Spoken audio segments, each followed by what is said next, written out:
को लेकर। तो राजीव, अब ये मामला एक तरफ यहां पर तेज प्रताप की खामोशी, और जिस तरफ इंगित कर रहे हैं सौरभ कि लालू का प्यार बड़े बेटे के लिए अभी भी बरकरार है, और आकाश यादव का भी इस प्रेम कहानी से इनकार ना करना, अब ये मामला कहां जाता हुआ दिख रहा है? क्योंकि एक तरफ इसी मामले पर लालू परिवार भी बढ़ता नजर आ रहा है। सुभाष यादव, नागेंद्र राय, उनके भतीजे, वो भी तेज प्रताप के समर्थन में खड़े हैं।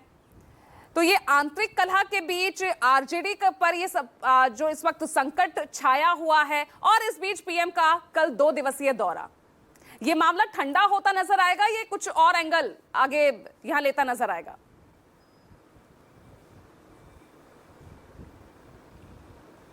देखिए पूजा, प्रधानमंत्री आ ही रहे हैं 24 घंटे बाद बिहार, और उसके बाद ये मसला किस तरीके का है, इसको पॉलिटिकली अपोजिशन यानी सत्ता पक्ष कैसे लेता है और किस लेवल तक इसको मुद्दा बनाता है, ये बाद में डिपेंड करेगा। लेकिन एक बात तो है कि आज तक लालू यादव पर जो सबसे ज़्यादा आरोप उनके और उनके पार्टी के ऊपर लगता है, वो यही लगता है कि भ्रष्टाचार के आरोपों में लालू यादव और परिवारवाद। अदरवाइज तेज प्रताप यादव अगर दूसरे परिवार में होते तो वो क्या कैबिनेट मिनिस्टर बनते, क्या वो विधायक बनते? उनकी हरकतें, उनके बयान, उनकी सारी चीज़ें, चूँकि वो लालू प्रसाद यादव के बेटे हैं इसलिए यहाँ पर है, और इसलिए आज हम लोग उन पर चर्चा भी कर रहे हैं। तो सबसे बड़ी बात यह है कि परिवारवाद का आरोप जो लालू यादव पर लगता है, और परिवार में ये सब चीज़ें अगर आ रही हैं, तो निश्चित तौर पर ये उनके छवि के लिए, उनके परिवार के लिए, परसेप्शन के लिए चुनाव से ठीक पहले एक तगड़ा झटका मुझे लगता है आरजेडी के लिए है। लेकिन मैंने कल भी ये बात कही थी कि लालू प्रसाद यादव या आरजेडी के लिए तेज प्रताप यादव अक्सर मुश्किल का सबब बनते रहे। तो अगर वो चुनाव तक पार्टी में रहते तब ज़्यादा नुकसानदेह होता, या इस समय चुनाव से ठीक पहले उन्हें 6 साल के लिए पार्टी से निष्कासित करके अभी फिलहाल के लिए इस मुद्दे से अपना पलड़ा झाड़ा है लालू प्रसाद यादव ने, ये भी देखने वाली बात होगी। अगर आप पॉलिटिकली देखें पूजा, तो 2005 में नीतीश कुमार के आने के बाद 2010 में एक तरह से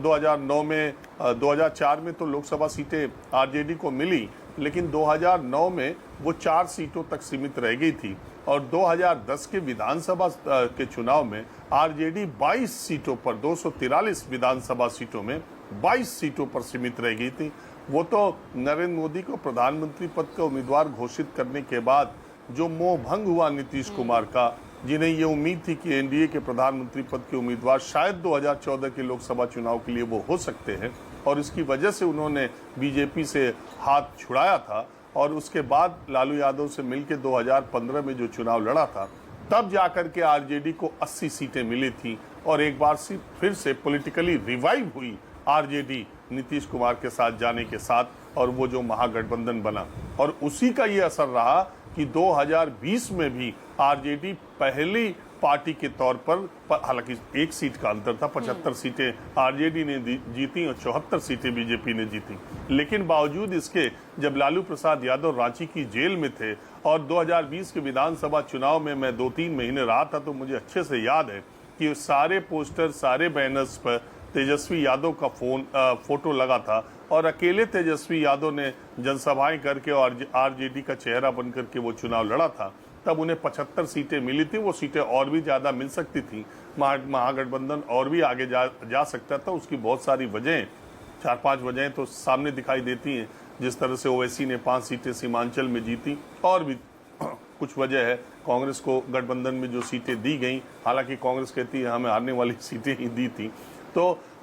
आज इस मौके पर 2025 में, जबकि 2024 में भी आरजेडी का लोकसभा में प्रदर्शन बहुत निराशाजनक रहा था, 2025 ऐसे समय में